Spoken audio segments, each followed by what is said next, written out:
Hello बच्चों, welcome back to the channel. तो इस चैनल पे देखिए हम लोग मैथमेटिक्स को एकदम ज़ीरो से शुरू करके और एकदम एडवांस लेवल तक सीखते हैं। बहुत सारे चैप्टर्स हमने ऑलरेडी इस चैनल पे रिकॉर्ड कर लिए हैं और उसके वीडियोस प्रॉपर प्लेलिस्ट में बना के इस चैनल पे हमने डाल रखे हैं।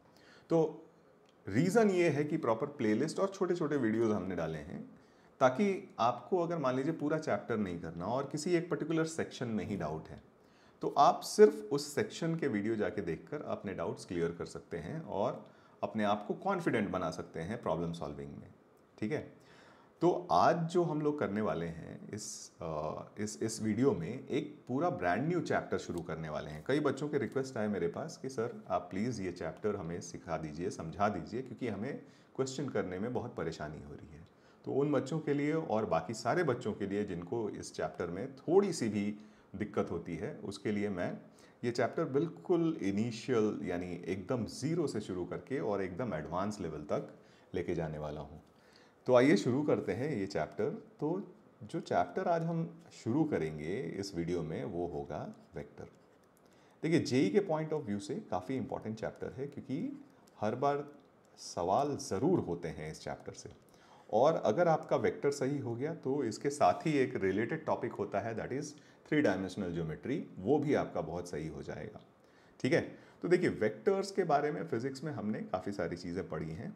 हम हर फिजिकल क्वांटिटी को दो ग्रुप्स में डिवाइड करते हैं, एक स्केलर्स और एक वेक्टर्स। तो वहाँ पे हमने डेफिनेशन देखा था कि vector is a quantity which represents a physical quantity and which has both magnitude and direction. ठीक है, तो मैथमेटिक्स में अब हम उन वेक्टर्स पे बहुत सारे अलजेब्रिक ऑपरेशंस करना सीखेंगे, उनकी कुछ खास इंट्रिंसिक प्रॉपर्टीज़ सीखेंगे, है ना। तो आइए सबसे पहले शुरुआत करते हैं डेफिनेशन से। तो वेक्टर को डिफाइन कैसे करते हैं मैथमेटिक्स के टर्म्स में। देखिए वेक्टर्स के डेफिनेशन में जाने से पहले हम लाइन के बारे में जानते हैं, है ना। लाइन क्या होता है? लाइन एक ऐसी क्वांटिटी होती है जो दोनों तरफ एक्सटेंड हो इनफाइनाइटली, है ना। तो ये हमारा लाइन हो गया, ठीक है, दिस इज आवर लाइन।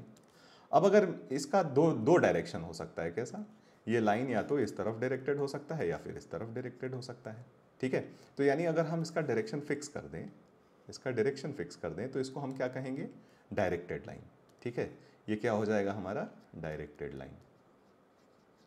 ठीक है, अब इसी लाइन का अगर हम कोई एक सेगमेंट लें, लेट अस से मैं इन दोनों पॉइंट्स के बीच का एक सेगमेंट ले लेता हूँ, ए और बी के बीच का एक सेगमेंट ले लेता हूँ, तो इसको अब हम क्या कह देंगे? डायरेक्टेड लाइन सेगमेंट, है ना, डायरेक्टेड लाइन सेगमेंट। तो देखिए बच्चों वेक्टर जो होता है ना, यही डायरेक्टेड लाइन सेगमेंट होता है और इसको हम रिप्रेजेंट करते हैं कुछ इस तरीके से, ए बी, ए से बी की तरफ जा रहे हैं तो वेक्टर को हम रिप्रेजेंट करेंगे ए बी और उसके ऊपर एक ऐसा एरो बनाएंगे। ये एरो बेसिकली ये रिप्रेजेंट करता है कि वेक्टर कहाँ से शुरू हो रहा है और कहाँ पे ख़त्म हो रहा है, यानी ए से शुरू हो रहा है और बी पे ख़त्म हो रहा है। तो अगर वेक्टर को हमने डिफाइन किया तो it is a vector is a directed line segment. Vector क्या हो गया हमारा? Directed line segment. ठीक है, इसमें पॉइंट ए को हम लोग बोलते हैं इनिशियल पॉइंट। ठीक है, इसको क्या बोलते हैं? इनिशियल पॉइंट, इनिशियल पॉइंट, या फिर कई बार हम इसको टेल के नाम से भी जानते हैं, इसको टेल भी बोल देते हैं। ठीक है, बी हमारा क्या हो जाता है? टर्मिनल पॉइंट, टर्मिनल पॉइंट, या फिर हम इसको हेड भी कह देते हैं। ठीक है, तो ये हो गया simple definition, vector is nothing but a directed line segment.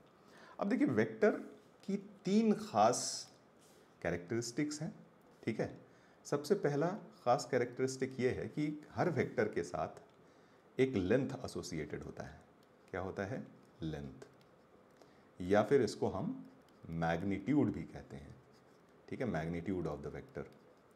तो यूजुअली अगर हमें पॉइंट्स स्पेसिफाई हों ए और बी तो वेक्टर को इस तरीके से रिप्रेजेंट करते हैं, नहीं तो हम वेक्टर को स्मॉल अल्फ़ाबेट्स से भी रिप्रेजेंट करते हैं, like for example A B, इस तरीके से। ठीक है, तो मैग्नीट्यूड जो हम डिफाइन करते हैं वो होता है, जैसे अगर मान लीजिए आपने इसको वेक्टर लिया तो इसका मैग्नीट्यूड हो जाता है मॉड ऑफ वेक्टर ए। ठीक है, मॉड के अंदर उस वेक्टर को लिख देते हैं, तो ये रिप्रेजेंटेशन हो जाता है हमारा मैग्नीट्यूड ऑफ दैट वेक्टर। ठीक है, अगर हम वेक्टर ए बी की बात कर रहे हैं तो इसको हम रिप्रेजेंट करेंगे मॉड ऑफ ए बी से। ठीक है, तो मॉड लगा दिया यानी हम लेंथ की बात कर रहे हैं, मैग्नीट्यूड की बात कर रहे हैं, यानी इनिशियल पॉइंट से लेकर टर्मिनल पॉइंट के बीच की दूरी की बात कर रहे हैं। ठीक है, तो ये हो जाता है लेंथ। दूसरा एक खास प्रॉपर्टी होता है जो एसोसिएटेड होता है वेक्टर्स से, वो होता है उसका सेंस या फिर डायरेक्शन। ठीक है, सेंस या फिर डायरेक्शन। जैसे इस केस में अगर हम वेक्टर ए बी की बात करें तो डायरेक्शन हमारा कहाँ है, ए टू बी, यानी इनिशियल टू टर्मिनल। ठीक है, तो हर वेक्टर के साथ एक लेंथ एसोसिएटेड होता है, एक सेंस एसोसिएटेड होता है, और एक और ख़ास बात एसोसिएटेड होती है वेक्टर के साथ, और वो होता है हमारा सपोर्ट। ठीक है, अब ये सपोर्ट क्या होता है, तो देखिए ये है तो एक डायरेक्टेड लाइन सेगमेंट, तो लाइन सेगमेंट है तो किसी ना किसी लाइन का हिस्सा रहा होगा। तो support is basically that line of infinite length of whose this directed line segment is a part. तो ये उसका क्या हो जाता है, सपोर्ट हो जाता है। तो हमेशा याद रखेंगे कि वेक्टर के साथ तीन एलिमेंट्स एसोसिएटेड होते हैं, एक लेंथ, दूसरा उसका सेंस, और तीसरा सपोर्ट। ठीक है, अच्छा, तो जब लेंथ की बात कर रहे हैं तो यहाँ पे हम क्या करते हैं, लेंथ पे हम बेसिकली कुछ क्लासिफिकेशन ऑफ वेक्टर्स भी कर लेते हैं। कैसे, तो अगर आपके पास मान लीजिए वेक्टर ए बी है और इसका मैग्नीट्यूड 0 हो गया। मैग्नीट्यूड 0 कब होगा, जब हमारा टर्मिनल पॉइंट और इनिशियल पॉइंट दोनों एक दूसरे से क्या हो जाएं, कोइंसाइड हो जाएं। तो अगर किसी वेक्टर का मैग्नीट्यूड 0 है तो हम उसको क्या कहते हैं, नल वेक्टर। नल वेक्टर, देखिए नाम जानना बहुत ज़रूरी है, क्योंकि अगर मान लीजिए कहीं नाम आ गया तो आपको उसकी प्रॉपर्टी पता होनी चाहिए। और अगर इस वेक्टर का मैग्नीट्यूड 1 हो जाए, ठीक है, इस वेक्टर का मैग्नीट्यूड 1 हो जाए तो इसको हम कहते हैं यूनिट वेक्टर। यूनिट वेक्टर, तो देखिए यूनिट वेक्टर को रिप्रेजेंट करने का एक तरीका होता है कि जैसे मान लीजिए आपके पास वेक्टर ए है, तो इसका यूनिट वेक्टर लिखने के लिए हम क्या करेंगे, इसको इसके मैग्नीट्यूड से डिवाइड कर देंगे, तो ये हमारा हो जाएगा एक यूनिट वेक्टर। क्योंकि आप अगर इस ओवरऑल वेक्टर का मैग्नीट्यूड निकालिएगा तो ये क्या आएगा, 1 आएगा। ठीक है, इसको हम इस तरीके से भी लिखते हैं यूजुअली, एक कैप से। तो कभी भी एक कैप, ये अगर सिंबल आपको कहीं किसी वेक्टर के ऊपर दिखे तो ये समझ लेना कि वो क्या है, एक यूनिट वेक्टर है। तो नल वेक्टर के लिए मैग्नीट्यूड 0, यूनिट वेक्टर के लिए मैग्नीट्यूड 1। ठीक है, आगे बढ़ने से पहले हम दो स्पेशल क्लासिफिकेशंस करते हैं वेक्टर का, और वो है हमारा फ्री वेक्टर और दूसरा है लोकलाइज्ड वेक्टर। लोकलाइज्ड वेक्टर, दोनों में डिफरेंस क्या है पहले वो समझते हैं। फ्री वेक्टर किसको कहते हैं, तो जैसे मान लीजिए एक वेक्टर है, लेट अस से ये हमने एक वेक्टर लिया, ठीक है, और इस वेक्टर का अगर हमने मैग्नीट्यूड और डायरेक्शन सेम रखते हुए इसको स्पेस में अगर हम कहीं भी मूव करा रहे हैं, इसको स्पेस में कहीं भी मूव करा रहे हैं, तो इसके साथ जो फिजिकल क्वांटिटी अटैच्ड है, यानी ये वेक्टर जिस फिजिकल क्वांटिटी को प्रोड्यूस करता है, अगर वो फिजिकल क्वांटिटी अनऑल्टर्ड रहती है बिकॉज ऑफ कि हम इस वेक्टर को किधर शिफ्ट कर रहे हैं स्पेस में, अगर उसकी वजह से इससे प्रोड्यूस्ड फिजिकल क्वांटिटी चेंज नहीं होती है, तो ऐसे वेक्टर्स को हम लोग कहते हैं फ्री वेक्टर। समझ में आई बात, एक बार फिर से मैं बताता हूँ। किसी भी वेक्टर का अगर आप मैग्नीट्यूड और डायरेक्शन चेंज नहीं करें, यानी मैग्नीट्यूड और डायरेक्शन को फिक्स रखते हुए उसको अगर हम स्पेस में कहीं भी मूव कराएं, ठीक है, और उससे एसोसिएटेड फिजिकल क्वांटिटी यानी उससे प्रोड्यूस्ड फिजिकल क्वांटिटी अगर अनऑल्टर्ड रहती है, तो ऐसे वेक्टर्स को हम लोग कहते हैं फ्री वेक्टर्स।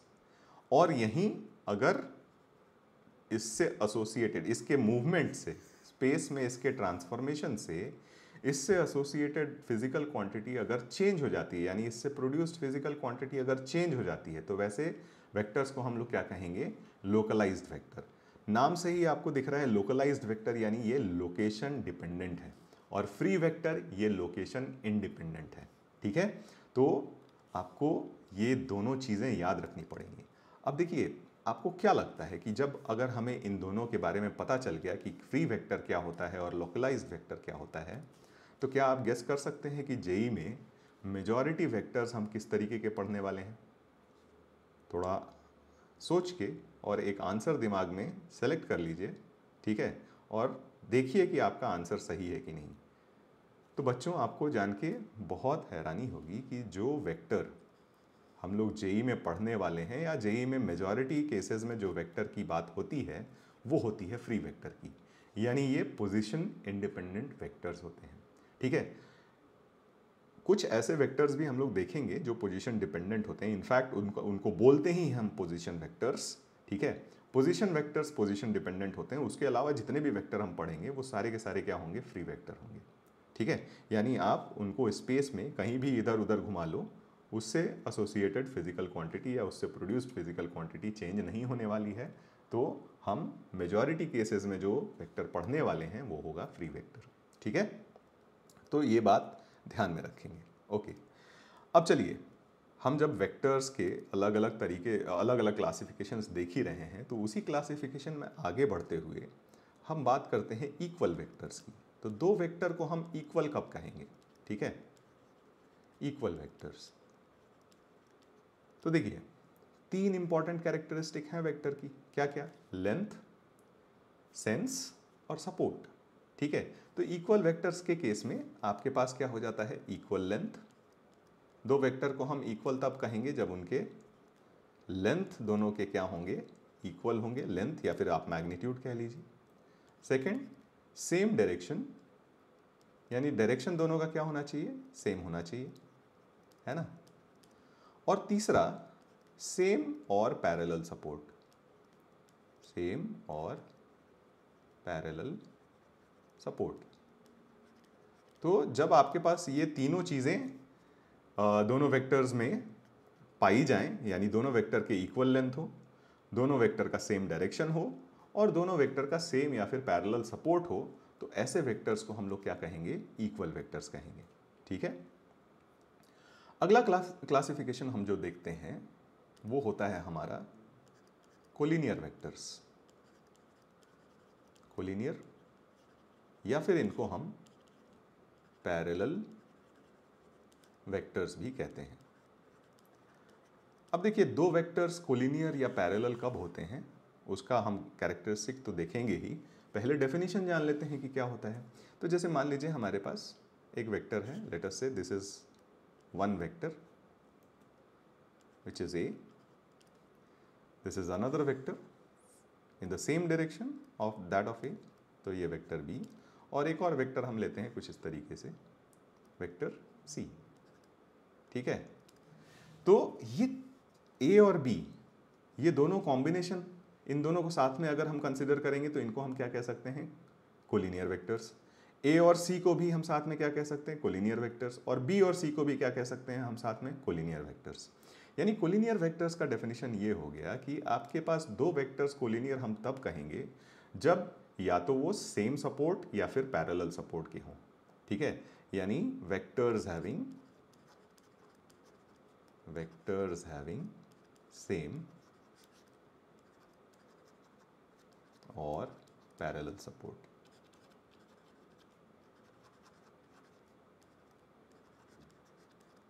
ठीक है, वेक्टर्स हैविंग सेम और पैरेलल सपोर्ट, उनको हम क्या कह देते हैं, कोलिनियर वेक्टर्स।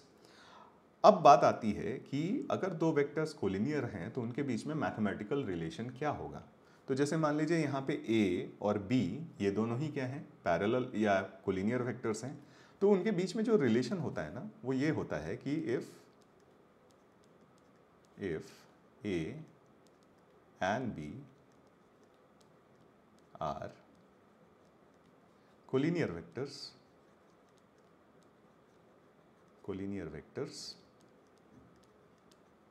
तो कंडीशन ये हो जाता है कि a is equal to lambda B, जहां लैम्डा कोई एक आर्बिट्ररी कांस्टेंट है।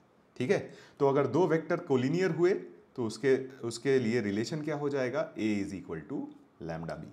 ठीक है, अच्छा यहाँ पे लैम्डा ना दो तरीके से वैल्यू ले सकता है, या तो पॉजिटिव हो सकता है या फिर नेगेटिव हो सकता है। तो अगर लैम्डा पॉजिटिव होता है, इफ लैम्डा इज पॉजिटिव, तो देखिए लैम्डा अगर पॉजिटिव हुआ तो जिस डायरेक्शन में ए है उसी डायरेक्शन में बी होगा, यानी ये सिनेरियो होगा आपके पास, ए और बी का क्या हो जाएगा, सेम डायरेक्शन हो जाएगा। तो ऐसे वेक्टर्स को हम लोग कहते हैं लाइक वेक्टर्स। तो इसका मतलब क्या हो जाएगा, A and B are like vectors. ठीक है, लाइक वेक्टर्स हो जाएगा। फिर आपके पास अगर लैम्डा लेस देन जीरो होता है, लैम्डा अगर लेस देन जीरो हो जाता है तो हम फिर आप समझ ही चुके होंगे कि अगर लैम्डा ग्रेटर देन जीरो के लिए ये लाइक वेक्टर्स था, तो लैम्डा लेस देन जीरो के लिए ये क्या हो जाएगा, अनलाइक वेक्टर्स। ठीक है, तो यानी A and B are unlike vectors, unlike vectors. तो इस तरीके से हम कोलिनियर वेक्टर्स को डिफाइन करते हैं। अच्छा, जब यहाँ पे ये चर्चा हो रही है तो इसको थोड़ा सा और हम एक्सटेंड करते हैं इस प्रॉपर्टी को। तो देखिए यहाँ पे क्या है, a is equal to lambda B.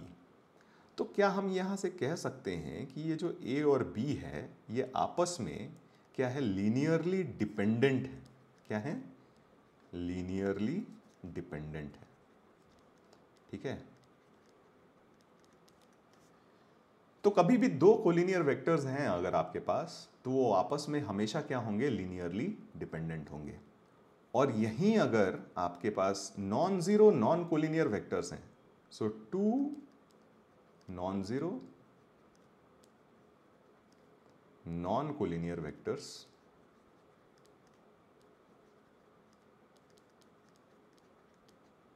Are linearly independent, linearly independent.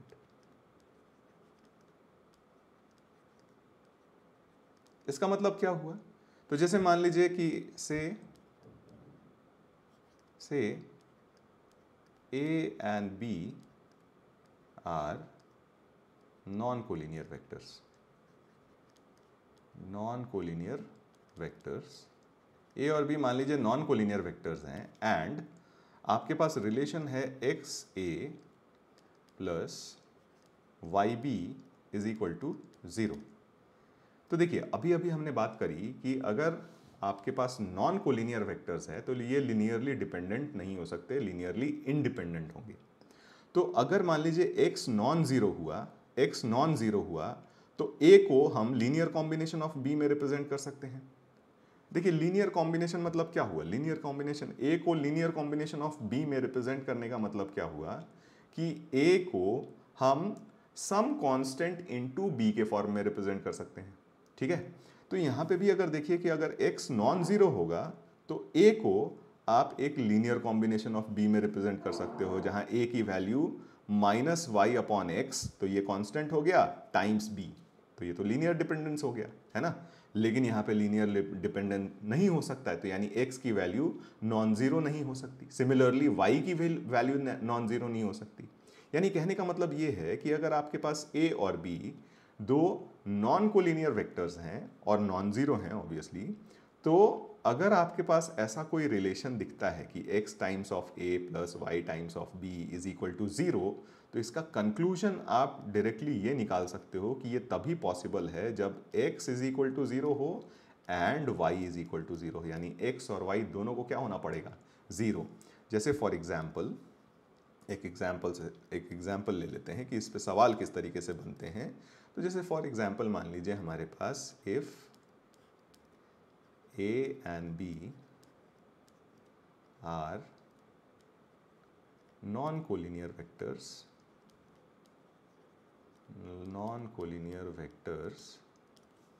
such that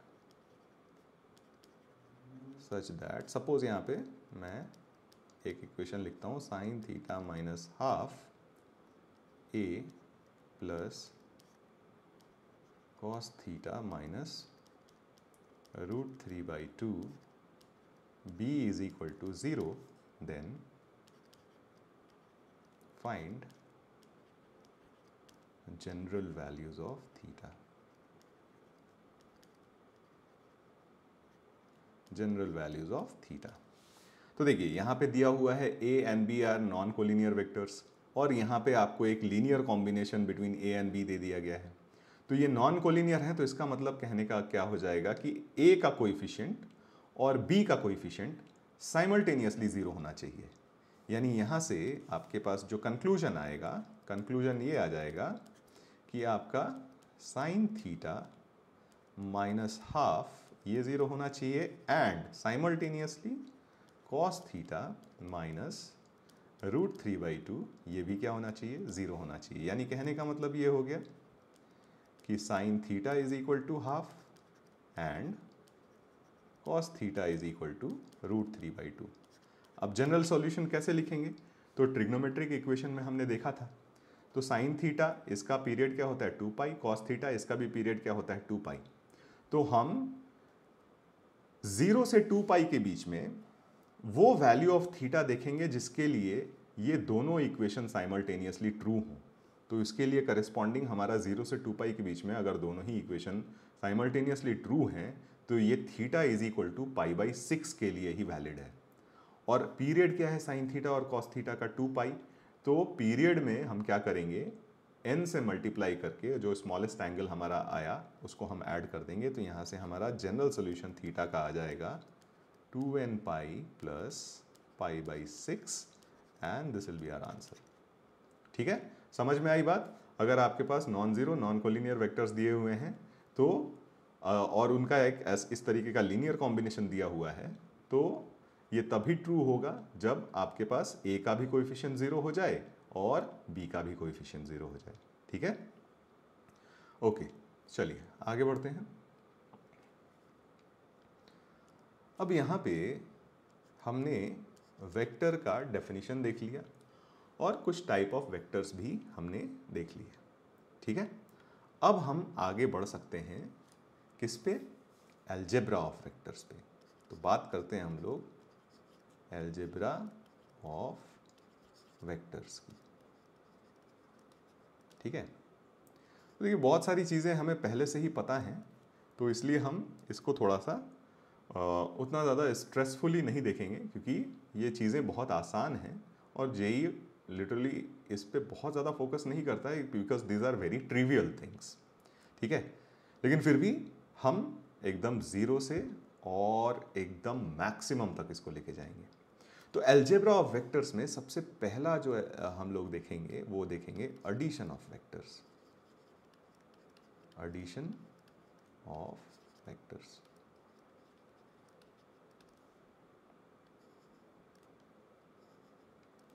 addition of vectors, आपने ये बात पहले भी पढ़ी होगी कि हमारे पास दो रूल्स होते हैं जिससे हम क्या करते हैं, वेक्टर्स को ऐड करते हैं। सबसे पहला क्या हो जाता है हमारा, ट्रायंगल रूल ऑफ एडिशन या ट्रायंगल लॉ। ठीक है, ट्रायंगल लॉ क्या कहता है समझते हैं इसको, कि अगर मान लीजिए आपके पास एक वेक्टर है, ठीक है, पहले हम एक ट्रायंगल बना ही लेते हैं। तो ट्रायंगल रूल ऑफ एडिशन ये कहता है कि अगर आपके पास मान लीजिए ए बी एक वेक्टर है, लेट अस से इसको हम स्मॉल a से रिप्रेजेंट करते हैं, और बी सी एक वेक्टर है, इसको लेट अस से स्मॉल b से रिप्रेजेंट करते हैं। तो अगर हम इन दोनों को ऐड करें, ठीक है, इन दोनों को ऐड करें और लेट अस से इस वेक्टर को मैं for the time being c बोलता हूँ, ठीक है, या फिर आप इस वेक्टर को अभी फिलहाल रहने ही दीजिए। तो देखिए, अगर आइडिया ये है कि आपके पास मान लीजिए एक वेक्टर ऐसा है a और दूसरा वेक्टर ऐसा है b, दोनों के बीच में रिलेशन क्या है? रिलेशन ये है कि a का जो हेड है और b का जो टेल है, ये दोनों एक दूसरे से क्या कर रहा है, कोइंसाइड कर रहा है। तो अगर a का हेड और b का टेल एक दूसरे से कोइंसाइड कर रहा है, तो इन दोनों का जो सम होगा ना, ये ट्रायंगल जो कंप्लीट करेंगे तो ए से सी तक का ये जो वेक्टर होगा ये हमारा क्या हो जाएगा ए प्लस बी। यानी ये प्रॉपर्टी ये कहता है कि आपके पास अगर वेक्टर ए बी है प्लस वेक्टर बी सी है तो आपका जो रिजल्टेंट होना चाहिए वो वेक्टर ए सी होना चाहिए। ठीक है, यानी कहने का मतलब कि अगर मान लीजिए आपके पास ये वेक्टर ए दिया हुआ है, ठीक है, इस तरीके से मान लीजिए कोई दूसरा वेक्टर बी दिया हुआ है, ठीक है, और अगर आपको ए और बी का दोनों का सम निकालना है तो आपको क्या करना है, ए का टेल और बी का हेड इन दोनों को ज्वाइन कर दीजिए और ये जो वेक्टर मिला ये आपका क्या हो जाएगा, ए प्लस बी। Very simple. ठीक है, तो इस तरीके से हम ट्रायंगल लॉ ऑफ एडिशन करते हैं। फिर दूसरा एक और लॉ आपने देखा होगा, second law, which is called parallelogram law of addition.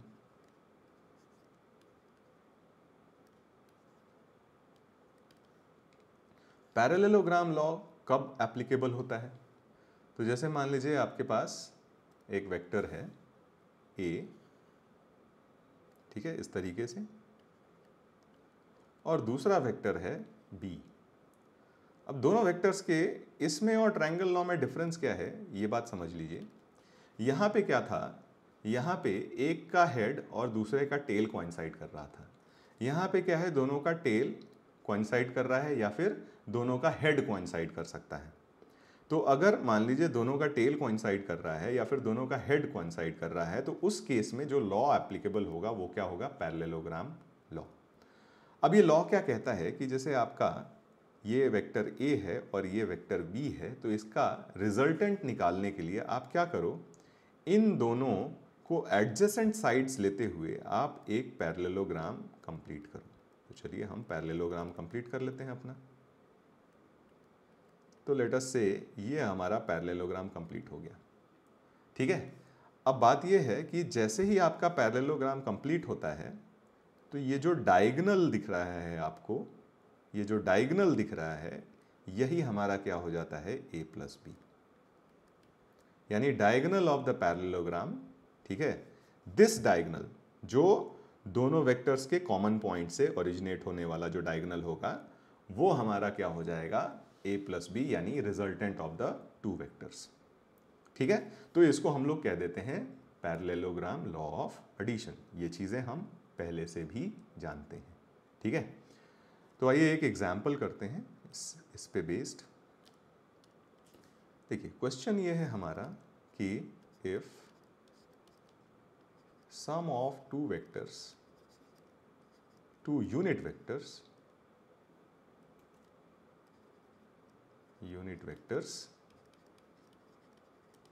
is also a unit vector,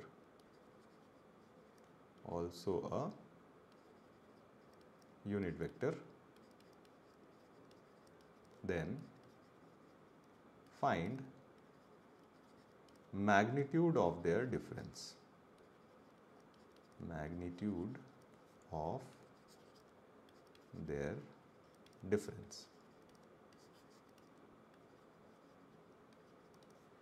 ठीक है, क्वेश्चन ये है कि sum of two unit vectors is also a unit vector, then find magnitude of their difference. तो पहले एक काम करते हैं, इसका एक पिक्चर बना के देखते हैं। तो देखिए सम ऑफ टू यूनिट वेक्टर्स भी एक यूनिट वेक्टर कब होगा, तो जैसे मान लीजिए ये हमारा यूनिट वेक्टर है, ठीक है, यानी बेसिकली ये हो गया कि ट्रायंगल लॉ ऑफ एडिशन अगर हम बात करें, ट्रायंगल लॉ ऑफ एडिशन की बात करें तो sum of two unit vectors is also a unit vector. तो यानी ट्रायंगल के तीनों साइड्स का लेंथ क्या हो गया, सेम हो गया। तो ऐसा कौन सा ट्रायंगल होता है जिसके तीनों साइड्स का लेंथ सेम हो जाएगा, तो यहाँ पे देखिए अगर मान लीजिए ये आपका वेक्टर ए है, ठीक है, यूनिट लेंथ का, तो ऑब्वियसली आपके पास जो ट्रायंगल बनेगा वो कौन सा ट्रायंगल बनेगा, इक्विलैटरल ट्रायंगल, क्योंकि तीनों साइड्स का लेंथ अभी क्या हो गया, सेम हो गया। तो ये आपका वेक्टर बी रहा होगा, तो ये जो वेक्टर रहा होगा आपका क्या हो गया होगा, ए प्लस बी, है ना, ए प्लस बी। अब हमें क्या करना है, डिफरेंस निकालना है। तो देखिए हमें निकालना है mod of A minus B, ये निकालना है ना। तो माइनस बी हम सबसे पहले तो ये सीखते हैं कि माइनस बी कैसे निकालेंगे। तो किसी भी वेक्टर में अगर मान लीजिए आपके पास, यहाँ पे एक चीज़ हम नोट करके लिख भी लेते हैं कि अगर मान लीजिए आपके पास एक वेक्टर ए है, ठीक है, उसमें आपने लैम्डा से या किसी कांस्टेंट से मल्टीप्लाई कर दिया, लेट अस से मैंने m से मल्टीप्लाई कर दिया, तो ये क्या रिप्रेजेंट करेगा, ये रिप्रेजेंट करेगा अ वेक्टर, ठीक है, अ वेक्टर पैरेलल या a vector in the same direction, in same direction, कब, जब m पॉजिटिव हो, एंड ऑपोजिट डायरेक्शन जब m नेगेटिव हो, ऑफ मैग्नीट्यूड m टाइम्स, या मॉड m टाइम्स ले लीजिए क्योंकि m तो नेगेटिव भी हो सकता है ना, mod m times that of mod m times, इसको मैं इधर लिख लेता हूं, दैट ऑफ a, ठीक है। यानी अगर किसी भी वेक्टर में अगर हम किसी कांस्टेंट से मल्टीप्लाई करते हैं, तो अगर वो कांस्टेंट पॉजिटिव है तो रिजल्टेंट वेक्टर जो मिलेगा, जो आपका ओरिजिनल वेक्टर था उसी के डायरेक्शन में होगा, बस डिफरेंस ये आएगा कि आपका नया वेक्टर जो है उसका मैग्नीट्यूड जिस कांस्टेंट से आप मल्टीप्लाई कर रहे हैं उसके एब्सोल्यूट वैल्यू टाइम्स बढ़ जाएगा। यानी अगर आपने 3 से मल्टीप्लाई किया तो नए वेक्टर का मैग्नीट्यूड पुराने वेक्टर के 3 गुना हो जाएगा और डायरेक्शन सेम रहेगा। अगर -5 से मल्टीप्लाई किया तो डायरेक्शन ऑपोजिट हो जाएगा और मैग्नीट्यूड 5 टाइम्स हो जाएगा, ठीक है। तो अगर हमें -b निकालना है तो यानी क्या करना है, -1 से मल्टीप्लाई करना है b को, तो हमारा डायरेक्शन क्या हो जाएगा, ऑपोजिट, लेकिन मैग्नीट्यूड तो हमारा क्या रहने वाला है, सेम ही रहने वाला है। तो ये कुछ इस तरीके से हमारा -b हो जाएगा। चलिए मैं इसको ब्रोकन लाइन से नहीं बल्कि सॉलिड लाइन से ही बना लेता हूं। तो ये कुछ इस तरीके से ये वेक्टर हमारा -b हो जाएगा। तो ये हो गया a, ये हो गया -b, डायरेक्शन ऑपोजिट कर दिया हमने। तो जो रिजल्टेंट आएगा हमारा इन दोनों का सम, तो that is a plus of -b, यही वाला वेक्टर तो मिलेगा हमें, ये वाला वेक्टर मिल जाएगा a - b, और इसी का मैग्नीट्यूड निकालना है, इस लेंथ का मैग्नीट्यूड निकालना है। तो देखिए ये ट्रायंगल तो हमारे एकदम प्योर ज्योमेट्री से करेंगे, कोई यहाँ पे वेक्टर वेक्टर का कॉन्सेप्ट नहीं लगाने वाले हैं। तो देखिए ये इक्विलैटरल ट्रायंगल है, तो क्लियरली ये एंगल आपका कितना हुआ होगा, 60 डिग्री, ठीक है। अच्छा, फिर ये लेंथ भी आपका 1 है, ये लेंथ भी आपका 1 है, तो ये दोनों एंगल्स क्या हुए होंगे, बराबर। तो ये 60 डिग्री है तो ये 120 डिग्री हो गया होगा, है ना। और ये दोनों एंगल्स बराबर हैं तो ये 30 डिग्री और ये 30 डिग्री हो गया होगा, है ना। और ये आपका 60 डिग्री था। तो क्या आपको ये एक राइट एंगल ट्रायंगल बनता हुआ दिख रहा है, ये देखिए, तो ये एक right angle triangle, right angle at this vertex, यहां पे एक राइट एंगल ट्रायंगल बनता हुआ दिख गया आपको। अच्छा, और क्या चीज़ आपको पता है कि भाई इसका लेंथ 1 था, यूनिट वेक्टर था ना, इसका लेंथ 1 था और इसका लेंथ 1 था।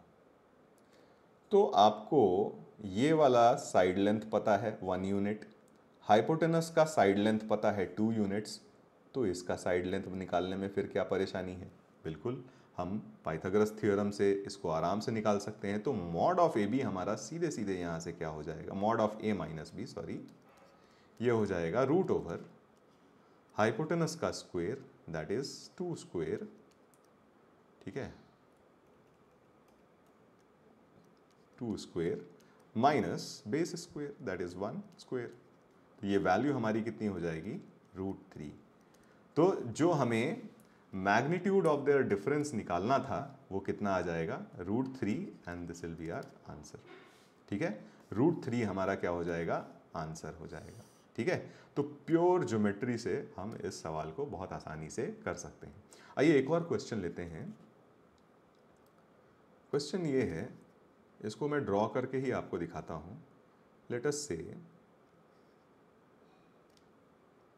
ये हमारे पास एक रेगुलर हेक्सागन है। कैसा है? Regular hexagon. रेगुलर हेक्सागन की प्रॉपर्टी क्या होती है बच्चों? रेगुलर हेक्सागन की प्रॉपर्टी ये होती है कि सारे साइड लेंथ्स क्या होते हैं? इक्वल। सारे साइड लेंथ्स इक्वल होते हैं, है ना? और हर ये एंगल, इंटरनल एंगल सारे क्या होते हैं? बराबर होते हैं। और कितने होते हैं? कितने के बराबर होते हैं? 120 डिग्री के। ये बात याद रखिए। तो this is a regular hexagon. Let us से मैं इसका नाम बोल देता हूं ABC DE एंड F। ठीक है। अब यहां पे हमें दिया क्या हुआ है? दिया ये है कि ये जो AB है ना, AB वेक्टर हमें दिया हुआ है वेक्टर A, और ये BC वेक्टर है ना, ये BC वेक्टर हमें दिया हुआ है वेक्टर B। तो हमें निकालना क्या है कि फाइंड, हमें निकालना है CD वेक्टर। ठीक है, CD वेक्टर निकालना है, फिर DE वेक्टर निकालना है, फिर EF वेक्टर निकालना है, एंड फिर FA वेक्टर निकालना है। ठीक है, ये सारे निकालने हैं। दो साइड्स का वेक्टर दिया हुआ है, बाकी के साइड्स का वेक्टर आपको निकालना है। ऑलराइट, तो देखिए कैसे निकालेंगे। ठीक है, निकालने के लिए इस पिक्चर पे हम थोड़ा सा फोकस करते हैं। चलिए मैं इसको थोड़ा इनलार्ज कर देता हूँ। ठीक है, इस पिक्चर पे फोकस करते हैं। अब यहाँ पे अगर आपको AC वेक्टर निकालना है तो ट्रायंगल लॉ ऑफ एडिशन से ये वेक्टर आप बहुत आसानी से निकाल सकते हैं। ये क्या हो जाएगा आपका A प्लस बी। ठीक है, फिर अगर मैं A और D को ज्वाइन कर दूं, ठीक है, A और D को ज्वाइन कर दूं, तो देखिए ये BC और AD में क्या रिलेशन होगा? BC और AD में क्या रिलेशन होगा? तो BC is parallel to AD, है ना? BC is parallel to AD and length of AD is twice of BC। तो यानी क्या हम इसको ऐसा लिख सकते हैं, BC is parallel to AD and length of AD is twice of BC। तो क्या AD is equal to twice of BC लिख सकते हैं? बिल्कुल। देखिए AD का लेंथ, AD का डायरेक्शन BC के डायरेक्शन के सेम होगा, है ना? और AD का लेंथ ट्वाइस ऑफ BC हो जाएगा। तो AD is equal to twice of BC लिख सकते हैं। और BC वेक्टर हमें पता था ये B है, तो ये बन गया हमारा 2B। ठीक है, ये 2B बन गया। तो यानी ये हम लिख सकते हैं 2B। अब देखिए हम बात करते हैं ट्रायंगल ACD की। ट्रायंगल ACD की। ठीक है, यहाँ पे क्या हम ये ऐसा बोल सकते हैं कि AC plus CD is equal to AD के बराबर होगा, है ना? AC हमें पता है, AC हमने ऑलरेडी निकाल रखा है कि ये हमारे पास भाई A प्लस B है ना?